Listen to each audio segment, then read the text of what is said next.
Ladies and gentlemen, again this evening, the Daily Classic has the pleasure of presenting to you the world's most eminent criminologist and crime commentator, The Shadow. Okay, you're on the air. The Shadow speaks, bringing to you the latest news in the world of crime, prevention, and detection. This afternoon, a crime was committed which brought only tragedy to the perpetrators. 3 young desperados held up a bank and escaped in their car. The police quickly picked up their trail. There was a running gunfight between bandits and police, which finally resulted in the 3 misguided young men plunging to their death. Once again is proved the truth of that old adage, crime does not pay. Well, friends, we have a distinguished visitor in our midst, but the news won't make the society page. Honest John is back in town.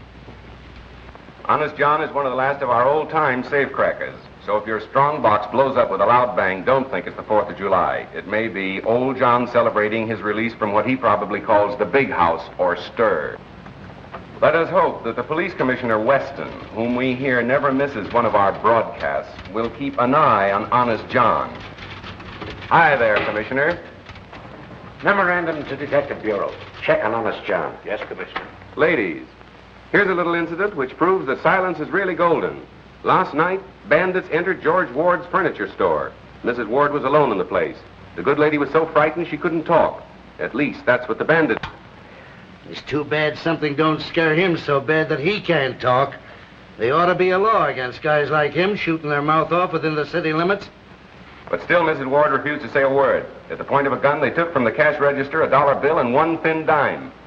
The moment they'd gone, Mrs. Ward calmly removed a $100 bill from her mouth. Witnesses took the license number of the car, 3Y-41-37. I'll repeat that, 3Y-41-37. Did you make a note of that? Yes, sir, I did. Last night, young Michael Nolan took his pretty fiancée, Dorothy Walsh, for a drive along the scenic highway overlooking the city. With a bright lover's moon overhead, they stopped to enjoy the view and to romance. Today, police discovered their bodies in Nolan's car and are holding a transient named Miller for the murder. Well, you can't go in now, miss. The Shadow's on the air. Oh, but I'm Phoebe Lane. Sorry you couldn't get in there if you was Calamity Jane. But I'm working for the Shadow. Well, I'm the Shadow.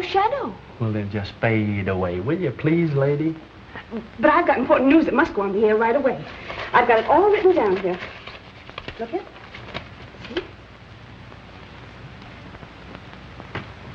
Last night in John Morgan's warehouse, not a creature was stirring, not even the watch. What I'm doing? This is my job. As robbers silently jimmied a window, they were greeted by cries of, "Get out, get out." They did. An hour later, when police stopped to investigate the window, the parrot was still screaming, "Get out, get out." Ladies and gentlemen, there seems to be a slight disturbance in the studio.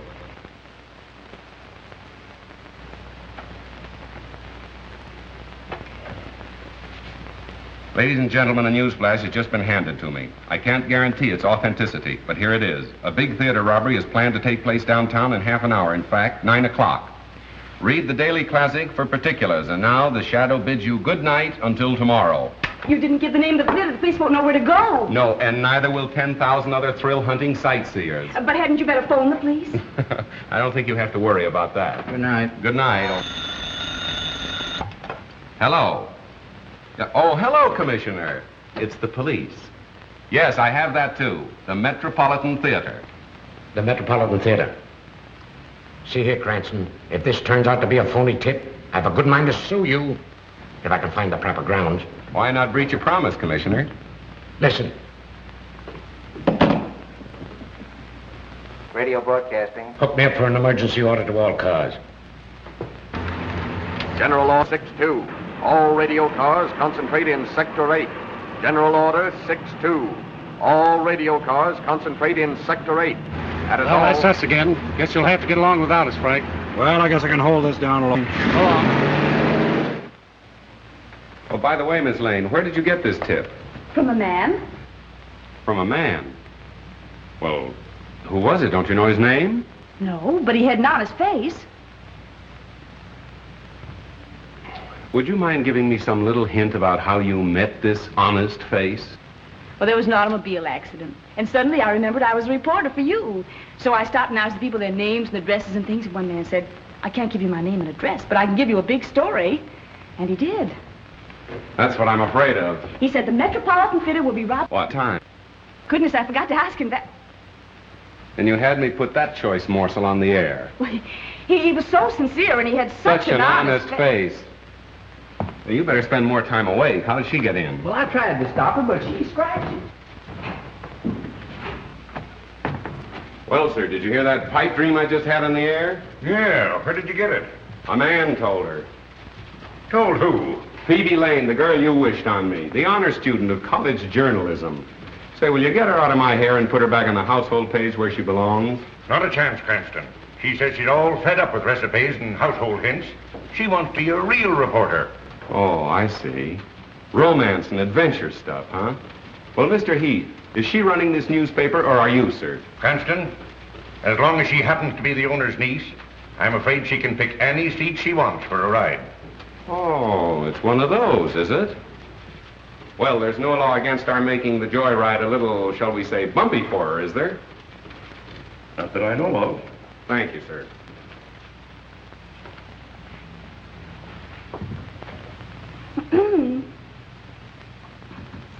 Ladies and gentlemen, this is Phoebe Lane, the real brains of the shadow who thinks he knows all about crime. But the real crime of the age is the way he makes you think he's so smart, when it's really me that does the work all the time.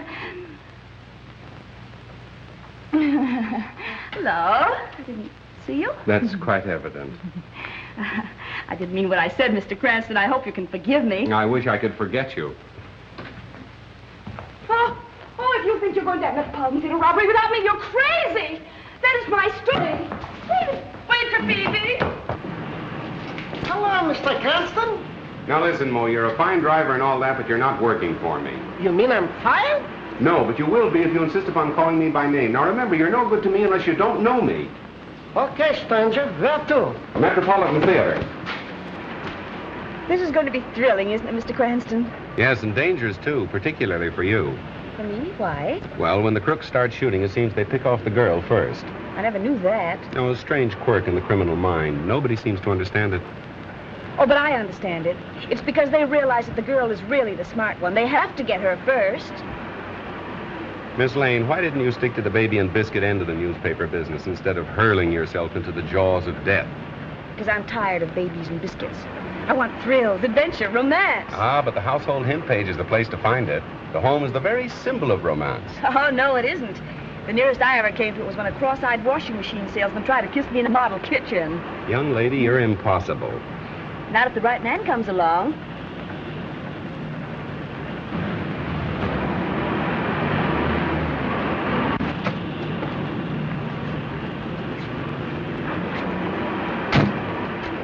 Hang around a while, Mo. Okay, stranger. Where are the police? Oh, don't worry about that. They'll be around. Oh, well, we've got to warn the theater right away. Now, wait a minute. Let's do some window shopping first. Well, The boss of them all. Police Commissioner Weston in the flesh. And if this turns out to be a false alarm, he'll love me even less than he does now. oh, but I'm sure it isn't because he had such an honest face. Graham.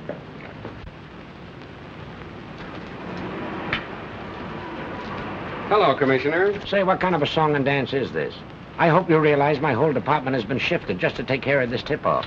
Maybe you'd rather have the theater robbed and let them chalk up another black mark against your record. Now, see here. We got crime down to the lowest level it's been in years. But the way you advertise it, people will think a crime wave is on. You might have twice as much to deal with if I didn't advertise the crime doesn't pay. I'm helping you. Well, I'd like to try running the department without your help, just as an experiment. It's 9 o'clock. Well, well, well. How time flies.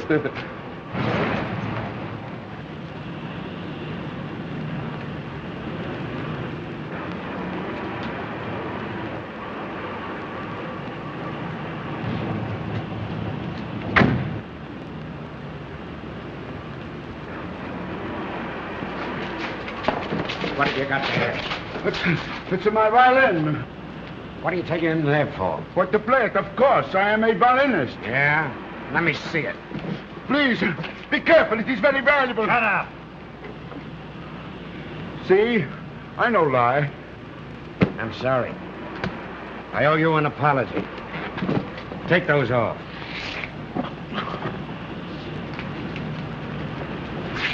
I ought to send you to jail for life for bringing me out on such a wild goose chase.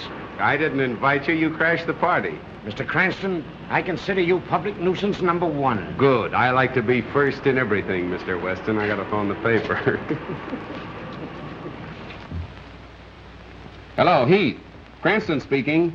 That robbery tip was just a gag to get the radio cars off their regular runs. Yes, I got a hunch something big is gonna break elsewhere. Better hold page 1 in my column for remake. Oh, and have Burke stand by. Yeah, so long.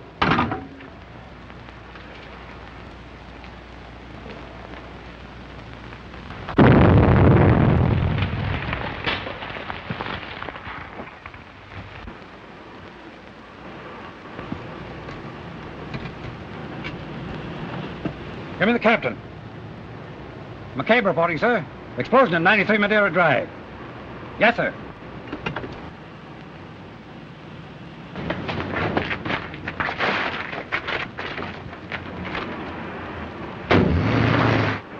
First you tell me to get all my cars down here to stop a robbery. Then you get me to rush them all back before there is a robbery. What kind of a merry-go-robbery is this anyway? I know, but then there's... Calling all cars from District 9. Calling all cars from District 9. Explosion reported at 9-3 Madeira Drive. Explosion reported at 9-3 Madeira Drive. That is all. Oh, Mr. Cranston! Wait for Stevie! Oh, taxi!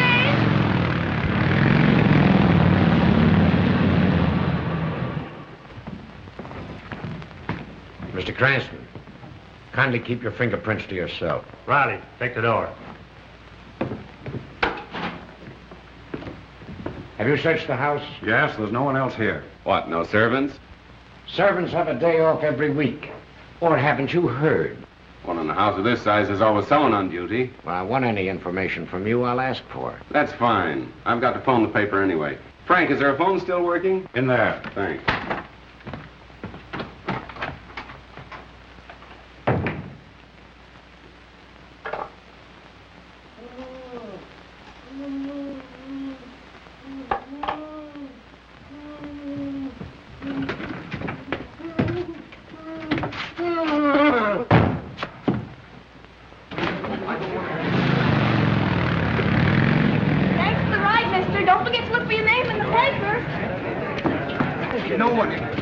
Stand back, lady. Oh, but I'm a reporter. I'll show you my press cards. No reporter. Oh, but officer, I've got to make good on the story. I've got a sick mother. Oh, yeah? Well, your mother's going to have a sick daughter if you don't scram out of here. How many of them were there? I really can't say, sir. Oh, come on. You must have some idea. Think back. I think there was only one, sir. I was grabbed from behind. Oh, I'm so shaky, I think I'd better go to bed. All right. Thank you.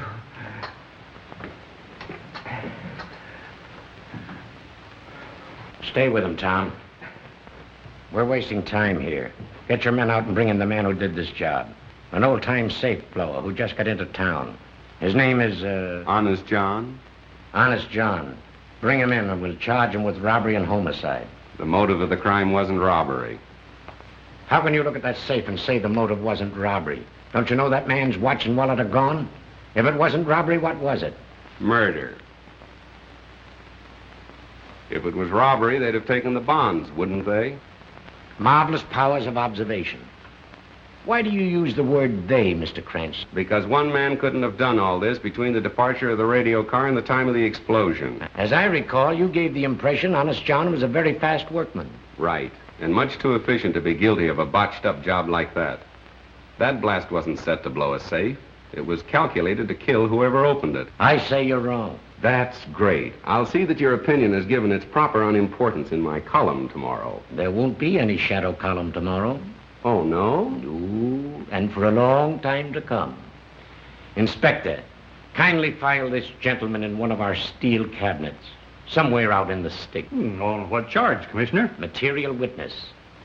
Thanks for being the first man on the scene of the crime.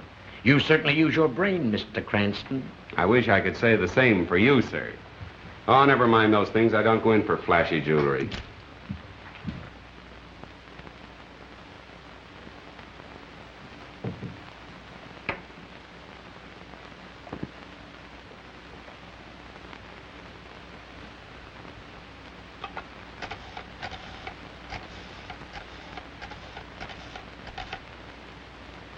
Hello? Give me the desk, sweetheart. Burke speaking. New lead off for Shadow Column. He says Weston all wet with robbery theory on Morton case. Says it's murder using robbery as a cover-up. Honest John? Nah. He's just as innocent as a new laid cornerstone.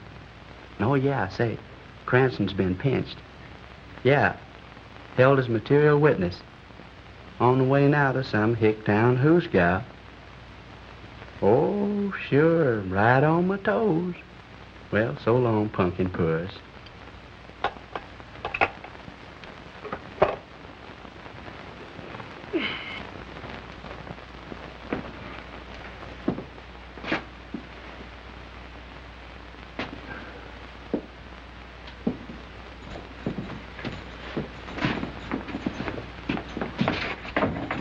Take it easy, boys. I only want one of you for traffic court. You. Say, officer, I'm sure the judge wants to see me first. Go on back and sit down. I know who to let out and who not to. But I've got to get a message to my folks. Now, if you help me out, I'll take care of you. Take care of me? I'm taking care of you. Come on, get out of here.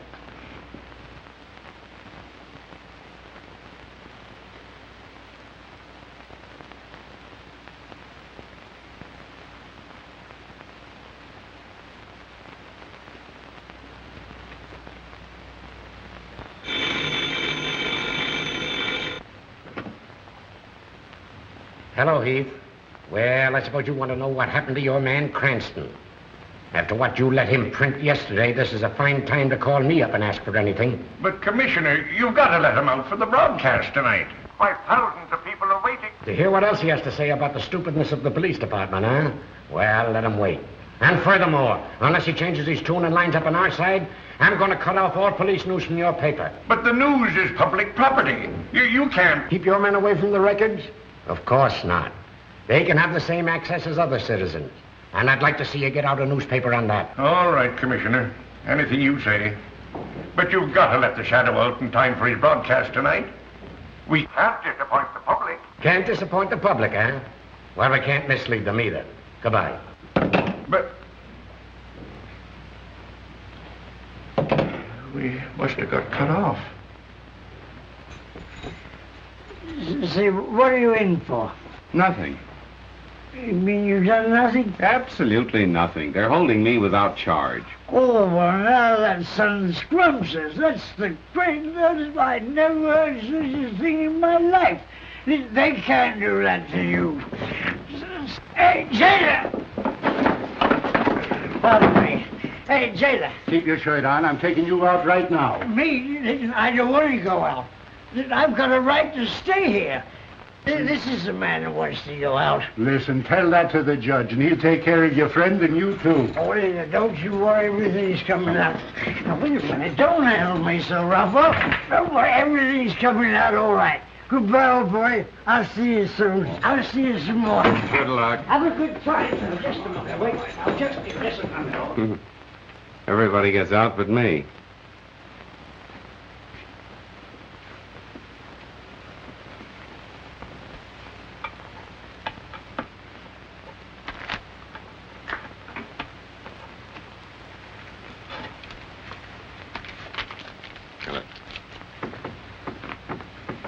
When you get out, make a phone call for me, will you? Sure, fella. I'll give you the number of the paper I'm working on.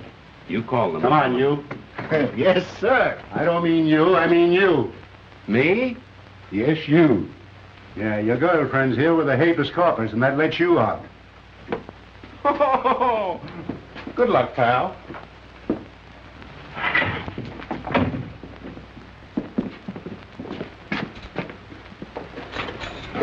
Nice little Phoebe to call for you. yes, thanks a lot. Don't thank me, thank Mo. How much was it this time, Mo? Is this a place to talk business? Don't worry, it'll be on your bill. There, too. The office. Okay, stranger.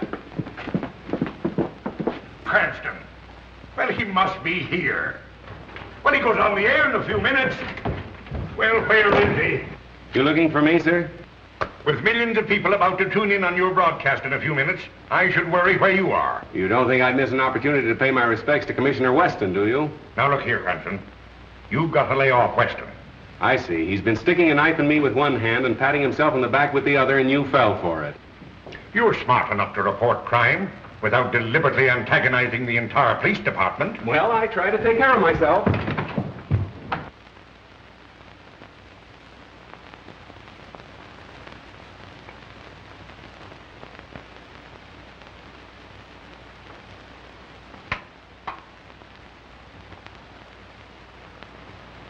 Good evening, friends. Yes, it's your old shadow man, and after languishing in one of Commissioner Weston's small-town jugs, the shadow is just a shadow of his former self. Now we'll get down to the Gerald Morton case and the reported difference of opinion between the shadow and his other shadow, Police Commissioner Weston. Friends, I am now of the opinion that our efficient police department, under the able guidance of the Commissioner,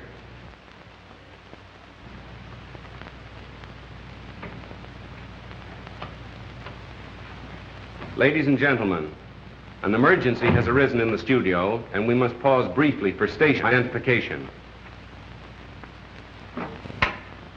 Listening to station EMOR of the Daily Classic. Our program will continue in just a moment. Well, John, what can I do for you? So you're the guy that reminded the cops I was in town. But I spoke of you in a very complimentary way. I said you were tops in your profession. No man can ask for more than that, can he? Yeah, but you sounded off that I'd done that amateurish Morton job. That's my beat. Now listen, when I was cracking safes, which I ain't no more, I was so good I could lift the door off, lay it on a blanket as gentle as a mother's kiss.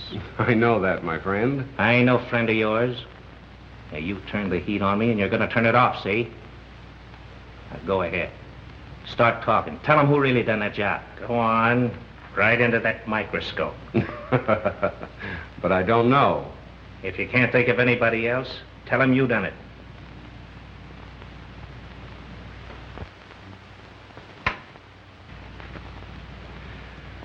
My friends, now that I have the situation in the studio absolutely under control, we can resume our discussion of the Morton murder mystery.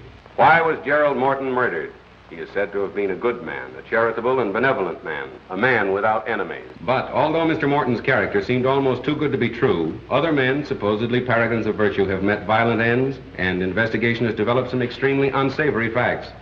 If my own investigation should develop a hidden side of Mr. Morton's life, I shall tell you all about it tomorrow.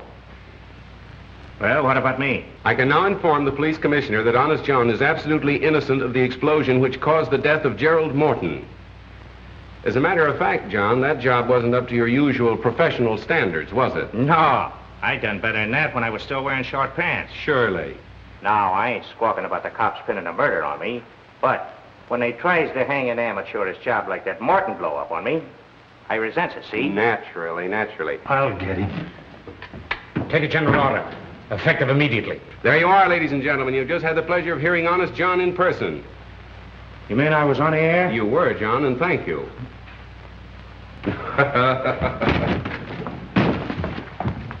You dumb ox, why don't you look where you're going? Ladies and gentlemen, for the past 24 hours, the entire police force of this city have been trying to locate Honest John. Yet the Shadow has had no difficulty in bringing him to you on this program this evening. For further details, please read the classic. This is the Shadow saying goodbye until the same time tomorrow.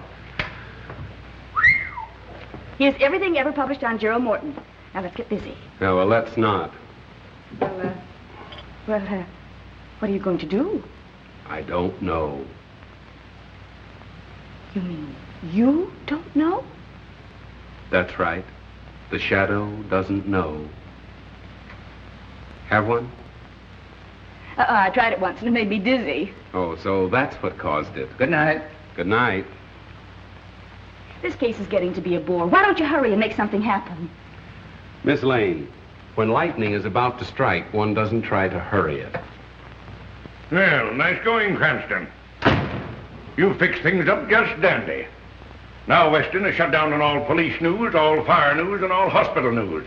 From now on, it's no news for us. Splendid. No news is good news, they say. And that Honest John gag. What is the idea of staging that stunt with a dumb stooge? Mr. Heath, that was no stooge. That was Honest John himself with a gun at my head. You mean the man that just went out? Miss Lane wants excitement, but doesn't know it when she bumps into it. Oh. I don't care if this does make me dizzy.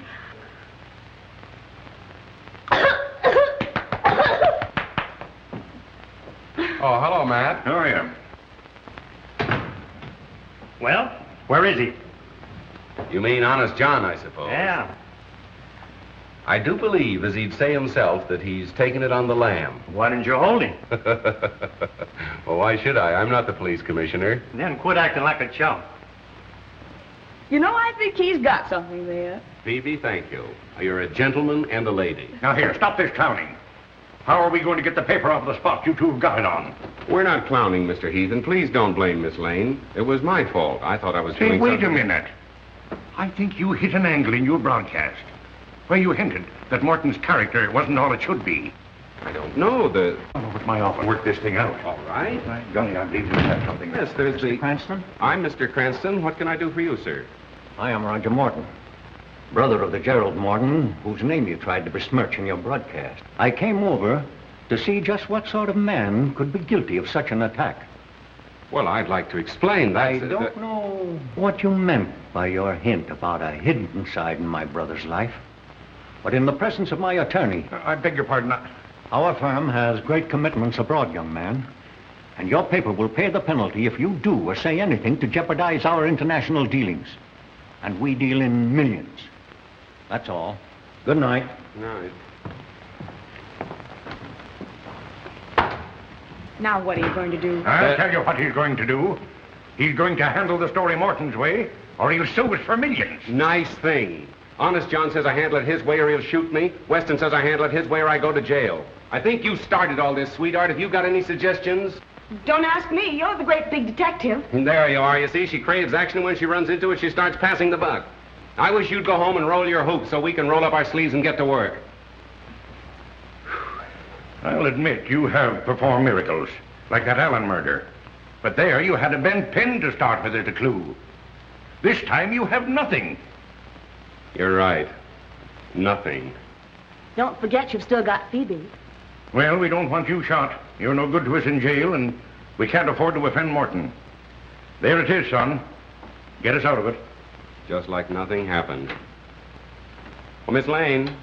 Miss Lane went home to roll her hoop. Phoebe. I wonder if Miss Lane would recognize the man that gave her the tip that started all this. Miss Lane would know him anywhere. She never forgets a face. Well, what did he look like? Oh, he was thin. Well, not too thin. No. And, Blonde? he was between a blonde and a brunette, and rather medium-sized for a man. And he was thin and... Oh, but I said that, didn't I? Yes, you did. My, what a memory. Anyway, he wasn't bad-looking. Well, go on. Anything else? Anyhow, I know how he spoke. How? With a foreign accent. A foreign accent? Mm-hmm. Listen, that's important. Was it a Moscow Russian? I will give you a tip about a theater. No. No, it wasn't that, I see. Italian, perhaps, more liquid. Senora, we know about the theater. No, it wasn't that. French, of course, it wouldn't be French. There is a theater that will be robbed tonight. Oh, no, that's not right. A German, perhaps. I can give you a tip about a theater around the corner that's going... That's nearer. Perhaps a little finer, huh? Viennese. I can give you a tip about a theater around the corner that... You've got it. That's exactly the way he spoke. Fine. And I'm sure I'd recognize him now if I saw him. Good. Thank you, Miss Lane. Now you can go home.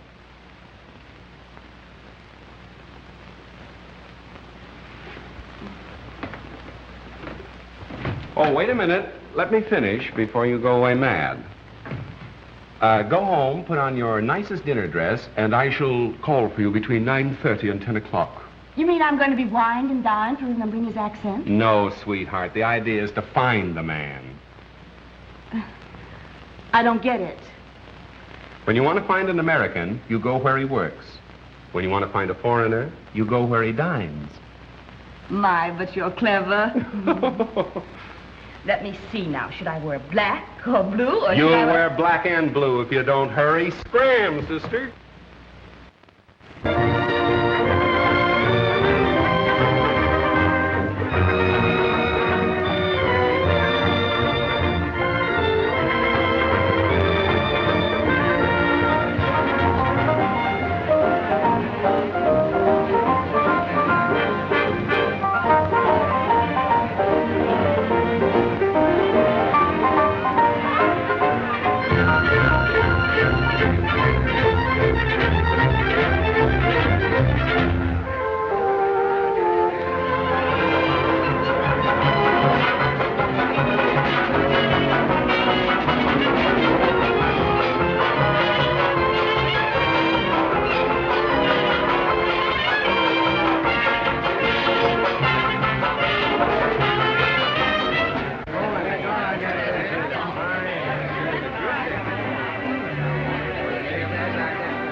go for another deal. More caviar, madame? Oh, no. No, if I eat any more of that buckshot, I'll pass out. Don't you dare pass out until we find that man.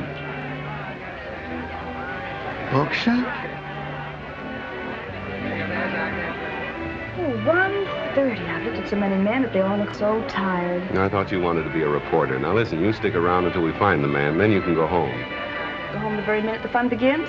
Me, I'm not going to do all the hunting and then miss the shooting. Oh, now be reasonable, will you, Phoebe? You're the boss niece. I can't let anything happen to you. Why did I have to be born a relative? Why couldn't I have been born an orphan or something?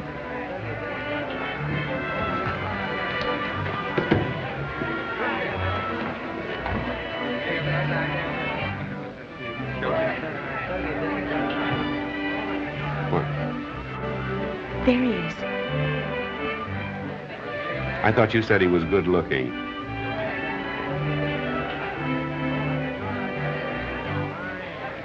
Are you sure that's the man? Positive. I'm sorry, sweetheart. You'll have to scram.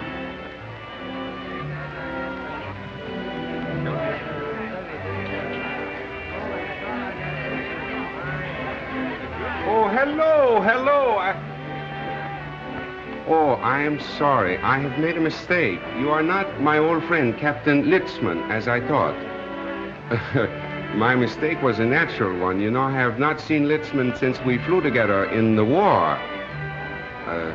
I see you are an ace also. May I know the name? Mine is Stolsky, Baron Stolsky. I'm called Floto, and this is my friend Starkov. How do you do? I was told when I arrived in America recently that I could meet and make friends with many people of my own class. I am glad that is so. Waiter, gentlemen, what will we drink?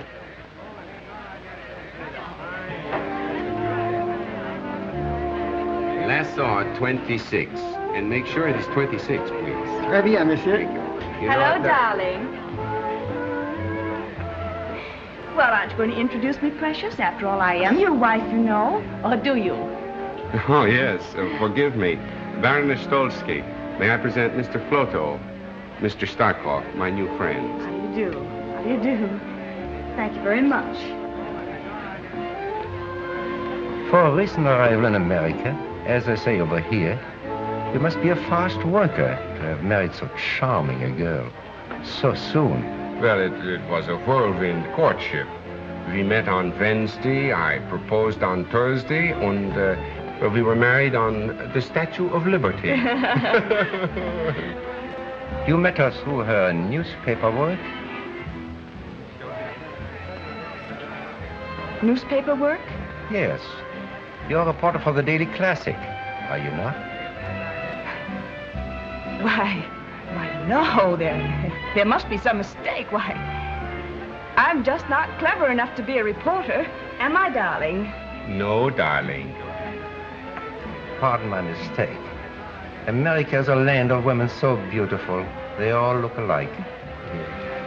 Sorry, monsieur, cannot serve you. The bar is closed. It's after closing hours.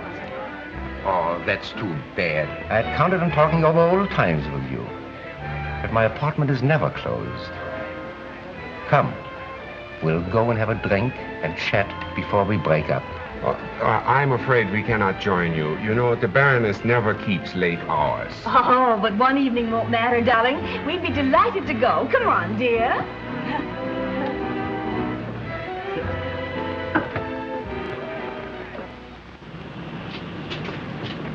Taxi? Midtown Apartments. Oh, no. You see, it is a raining night. I'm sorry, and it's so late. I must take my wife home, I'm sure. But the Midtown Apartments are not far from here. Yes, darling, and I'd love to have another drink. Oh, darling. Easy. You see, my wife gets these attacks, you know, when it's late and raining. I must take her home, but we will see you tomorrow for luncheon. At the Hofbrau at 1. Luncheon, 1 o'clock punctually. Good. Yes. Well, 12 Dutton Street. okay, Splinter. Good night, gentlemen. Good night. Good night.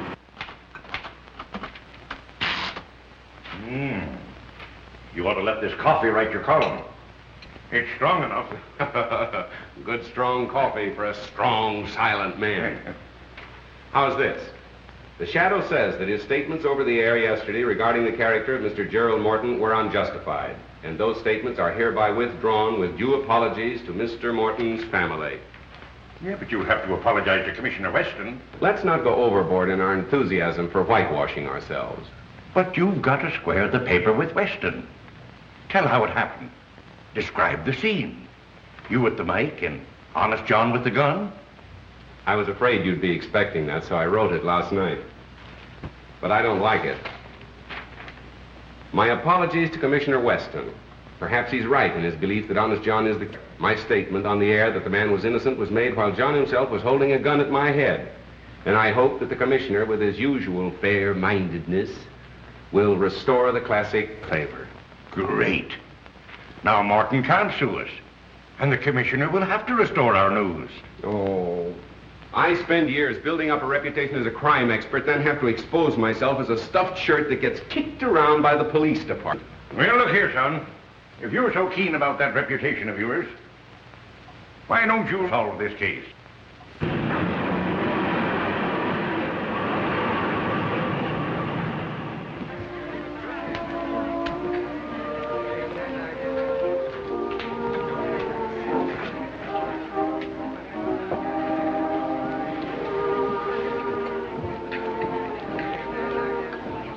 Well, did you check? Who is he? The Shadow, the criminologist. He's not to be taken lightly. Neither were the best detectives of Paris, London, New York. Yet, here we are. An amateur. Well, Mr. Cranston, how are you feeling this morning? Now listen, Mo, for the last time. If you ever call me by name again or recognize me or even speak to me before you're spoken to... I'm fired. That's right. Okay, stranger.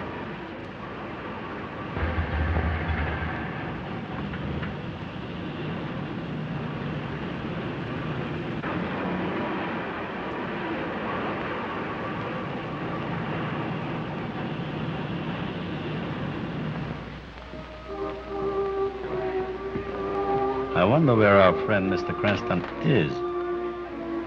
There's something wrong, Stalker. There's something wrong with your nerves, my friend.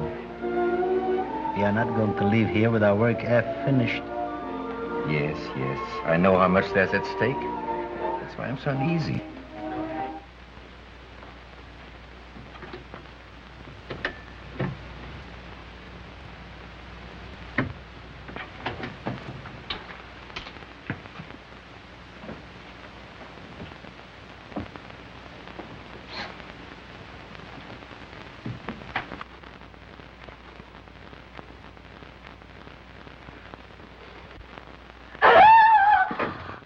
That's right. Tell everybody we're here. Suppose Floto or Starkov would have been behind this door instead of me. Oh, but they couldn't be. They're both at the restaurant. And I thought you'd be there having lunch with them, too. Oh, and this would be a good time to do a little detecting. Uh-huh. Well, for once you had a good idea. Well, come on, let's get busy and look for the clue. So you've got a clue, have you? Why, yes, the watch and the wallet that were missing from the man's body. And where do you suggest we look for them? Well, my mother always used to hide things under the mattress, and... Oh, if we could only find a teapot, I'm sure it would be in there. Well, then all we have to do is find a teapot. Uh-huh, come on, let's get started. Telephone, Mr. Floto. Hello. We have waited long enough, Rudolph. Has our man come home from downtown? Not yet, sir. I understand he won't be home before late. He's to meet our countrymen here for a final conference tonight. We must know his plans. Keep in touch with us at the apartment. Be there in a few... Waiter. Yes, sir. Check. I think we should definitely stay here and find that watch and wallet. Now, my woman's intuition.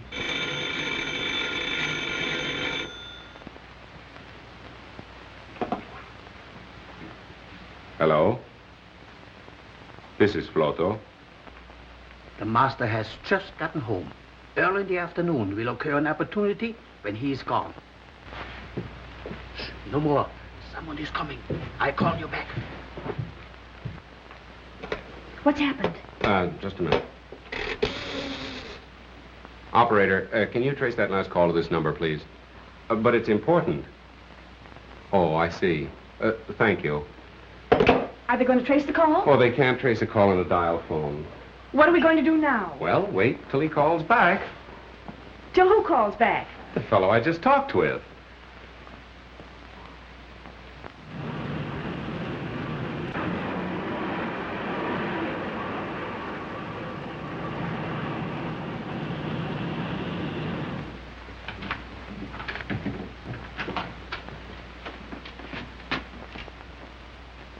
Oh, hello. We were afraid we had missed you. We've been waiting and waiting, haven't we, dear? What are you doing here? Well, we came for the luncheon. But the appointment was to have luncheon at the restaurant. Oh, how stupid of me. You know, I'm afraid last night when we made the appointment, my mind wasn't on it. You know, my wife had that attack. I trust she's better now. No, I'm afraid she's even worse. Aren't you, dear? Make her comfortable. We soon have lunch. Oh.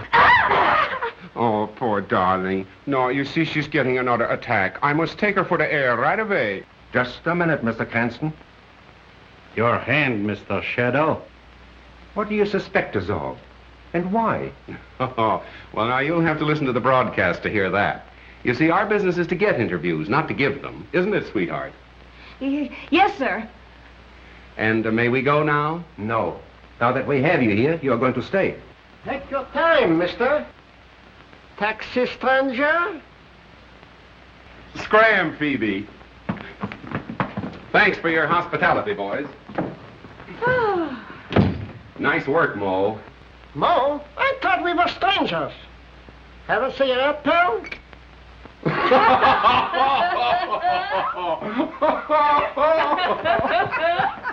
The police. What makes you think so? Because he prefers to work alone. Hello. What's that? That wasn't I. We were not at home then. That was Cranston. Repeat what you told him. It's Rudolph.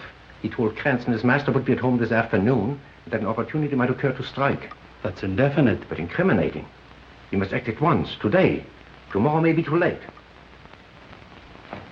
Naturally, my woman's intuition told me that we should get out of there, but I was afraid to tell you because I thought you'd laugh at me. Well, thank goodness it's all over. There's nothing to worry about now. You take your woman's intuition and go to luncheon. Oh, trying to get rid of me. Well, I'm not going to go. I'm not going to miss any more fun. Well, I've got some work to do. Now, you run along, please. All right. It's a good girl.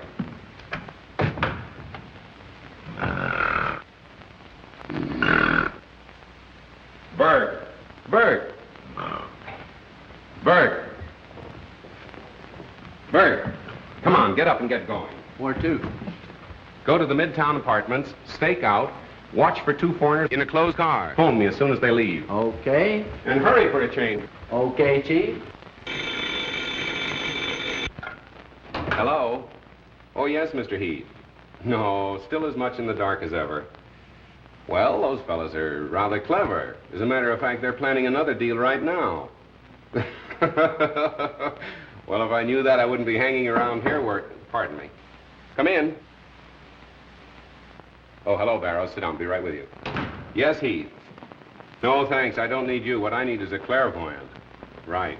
So long. I have that Morton information for you. Good. I understand that Gerald Morton's firm was interested in some very big international deals. Was that right? Yes, they still are. I made these notations for you. Their recent underwritings include 10 million Argentine fours, 28 million Danish refunding 2.5s. And I understand they'll soon issue several new European debentures.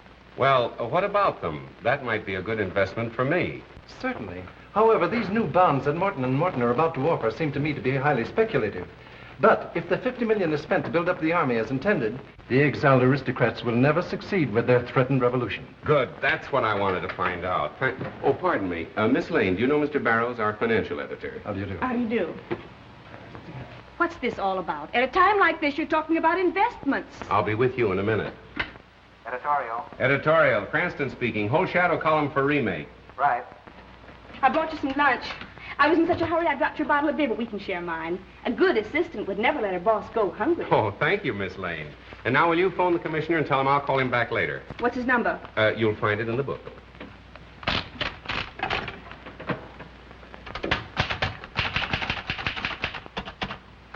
L A 6 7 2 4 9.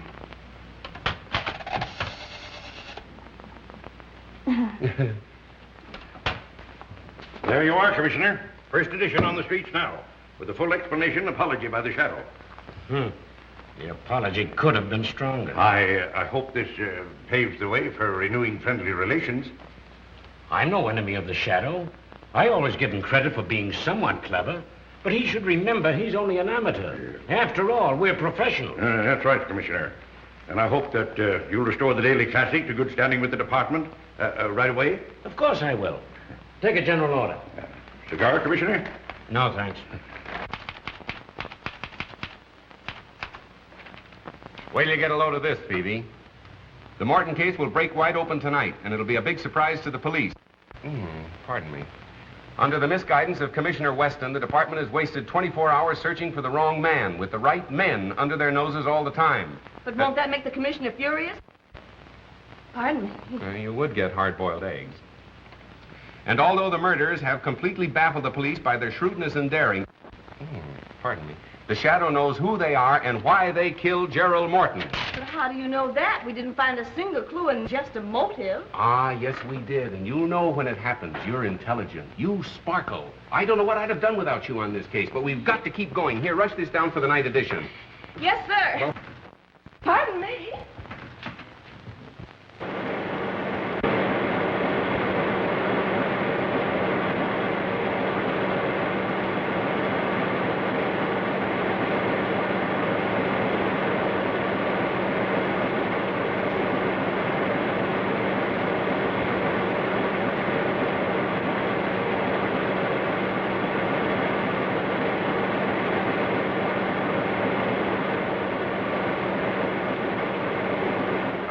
You not to fight Weston. You've ruined the paper with your grandstanding. Even if you have added 100,000 new readers to our circulation. Maybe you're right. Maybe I did pull a boner. I did it to keep the confidence of our readers, to prove that we've tried to expose stupidity wherever it exists. For years, we've been trying to educate them and their children to obey the law. Now, maybe you're willing to undo all the good we've done, but I'm not, Mr. Heath. Well, neither am I. But I've got the paper to think of. Suppose you're wrong in this case. Why, they'll laugh you out of town. What if you don't solve this murder this afternoon? Then I'm through, washed up. No more Shadow column and no Shadow. But if I'm right and Weston's wrong, he's the one that has to change his tune. He'll have to work hand in hand with me, and between the two of us, there'll be so little crime in this city, it'll be a crime. That's the spirit. Now you're talking. Yes, sir. I makes 4 straight passes right in the road. Then I picks up them dice again, breathes on them, and I said, come on, baby, Papa needs the dough. And right there, the little cop comes along. Oh, man.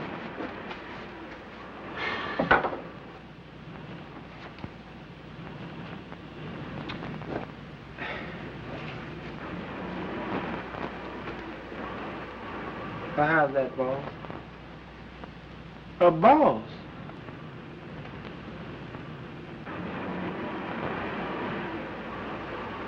Shine 'em again, will you, boy? Again? I done shot him 3 times.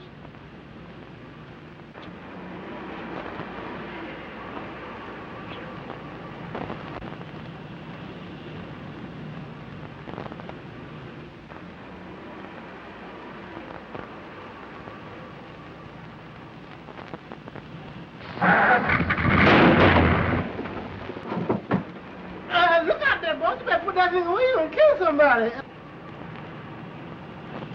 A boss, but shine, money. We'll have the usual introduction, and then naturally work out the theme that crime doesn't pay. Answer that, will you please, Miss Lane? Hello? Yes, this is Mr. Cranston's office. Who shall I say wishes to speak to him? I can't hear you. Oh, I'm so sorry. It sounded just like you were yawning. Oh, I know who that is. I'll take it, thanks. Hello, Burke. Yes, what's up? Bag and baggage, huh? Which way did they go, west? Never mind how I knew. Yeah, so long. I've got to run. Now, if you want to help me, you'll stay here and finish those notes. Well, you're just trying to get rid of me. No, not at all, really. If whether or not I go on the air tonight as advertised depends absolutely upon you. Now, you wouldn't let me down, would you, pal? You bet I won't, pal. All right, so long. Hello, Thunder. Hello, 896 Clover Road, and hurry. Okay, Mr. Cranston. Mo, you're fired. I've warned you a dozen times. Yeah, and I warned you once. Get in.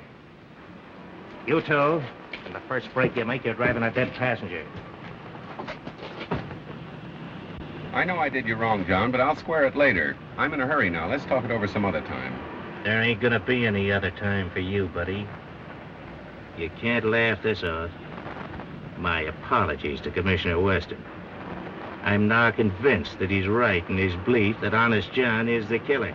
Oh, that's only the first edition. I had to red apple the commissioner. Wait till you read the final edition. This is the final edition for you, buddy. Just a minute. Another move like that, and I'm gonna let you have it right here. I was only reaching for a cigarette. You got a cigarette, driver? I got you covered now, pal.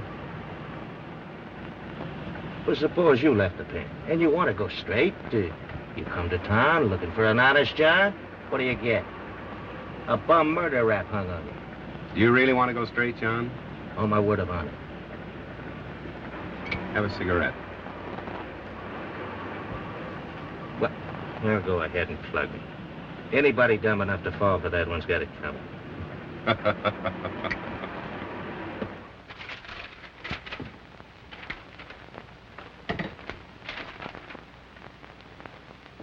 Am I on the air? Thank you. Ladies and gentlemen, this is Miss Phoebe Lane, the Shadow. If Police Commissioner Weston is listening in, I should like him to know that the Shadow and I think he's the world's prize sap, and we intend to leave no stone unturned. The Shadow knows who killed Gerald Morton and why. We'll be on the air at 8 p.m. this evening as usual. Well, we'll see about that. Matthews, what's the law covering withholding of evidence from the police? Section 164, revised criminal code, sir. Get out a warrant for Cranston and pick him up at once. Yes, sir. And now, ladies and gentlemen, I'll give you my own story of how I helped the Shadow to solve the Gerald Morton murder mystery. In the first place, Commissioner Weston and his very dumb stooge, Detective Inspector Matthews, were off on a false scent as usual, and... Keep right on, sister. You were going great. Oh, I'm so sorry. You frightened me so I didn't know what I was saying. I never know what I'm saying when I'm frightened. Do you want to see Mr. Cranston? Yeah, just to say hello. You're not going to arrest him again. Oh, no. Cranston and I are old personal friends. Oh, then I can tell you where he is. He's out in the Morton case. Ah, Morton. Thank you. Be sure to thank Mr. Cranston for me. Well, thank you, Mr. Matthews. I certainly will. And I'm sure he'll thank you. Mm-hmm. Goodbye. Bye.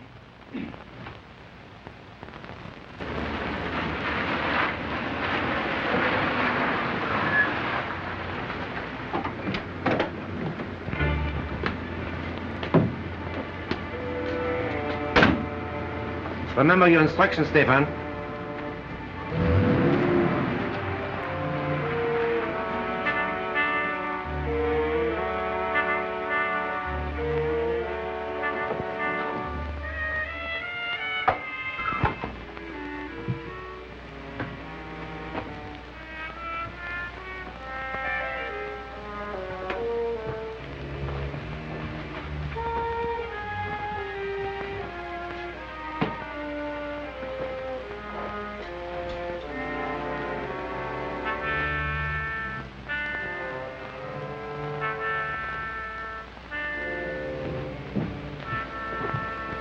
Sorry if I kept you waiting, gentlemen. Our appointment wasn't until later. We are not the men you are expecting, but we are here regarding the same matter. Won't you sit down?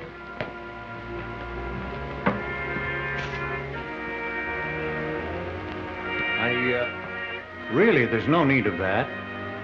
The business is out of the confidential stage, and the deal is about to be concluded. The deal will never be concluded.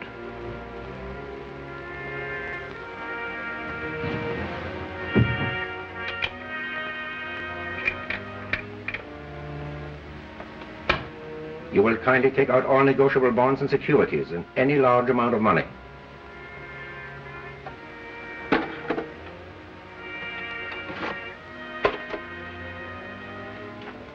This is all I have of value here. Mrs. Morton's jewels and the bulk of my holdings are in the bank vault downtown. And if you want to... This is not a robbery, Mr. Morton. This is a matter of international diplomacy. These bonds represent much money, do they not? $100,000 or more. I don't see what ends you can gain by killing me. Let us review the history of the loan you were about to make tonight. 3 years ago, a French banker was about to lend that money. He died in an auto accident. The loan was next negotiated with an English financier who was very much devoted to his wife, Mr. Morton. He committed suicide. So you see, we have many ways of taking care of those who oppose us. But say you did kill me. There are other banking houses. You can't prevent them all from dealing with your country. We intend that the death of both partners and Morton shall throw this bond issue into such litigation as will hold it in the courts indefinitely. Unfortunately, you were not with your brother at the time of the accident we planned for both of you. So now you will do as I suggest. Or, if you're stubborn, we'll wait for Mrs. Morton.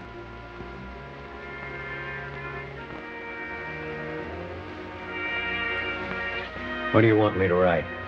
The death of your brother will make necessary that you account to his estate for your interest in the firm, will it not? Of course. Good. We take these. Your accounts are 100,000 short.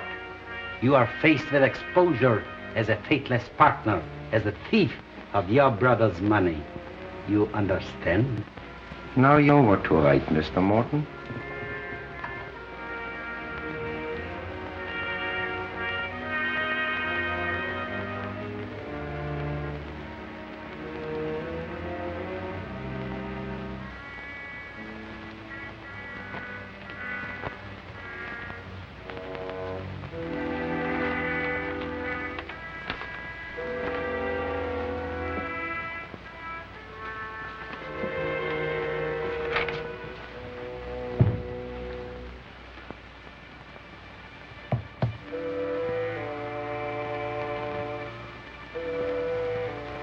Answering an unspoken question, there's only one bullet. But there are two of us.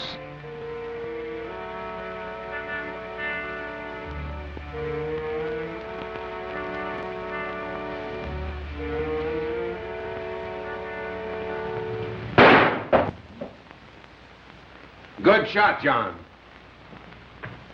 Are you surprised to see me? You won't need this now, Mr. Morton. Oh, Floto, I thought you were clever. Even a small-town constable could spot that concealed weapon. You better let me take care of that, Mr. Morton. Watch him, John.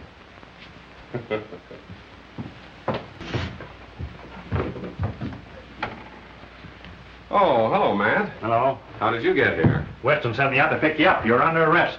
What, again? What's the charge this time? Withholding evidence in the Morton case. As usual, the commissioner's late. Hey, you!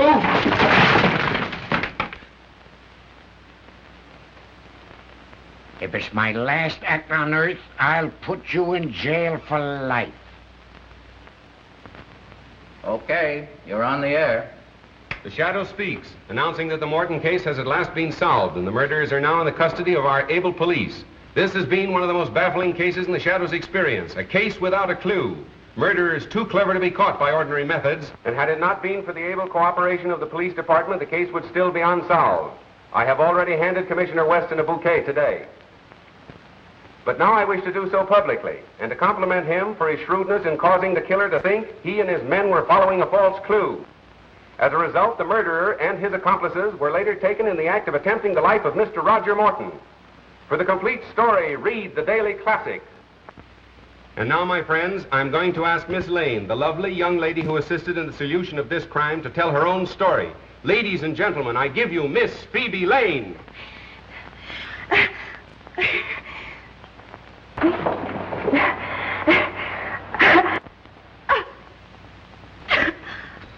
Ladies and gentlemen, there seems to be a great deal of static interference this evening. And anyway, we thank Miss Lane for her very vivid description. The Shadow speaks. Ladies and gentlemen, crime does not pay. The Shadow bids you good night till our next broadcast.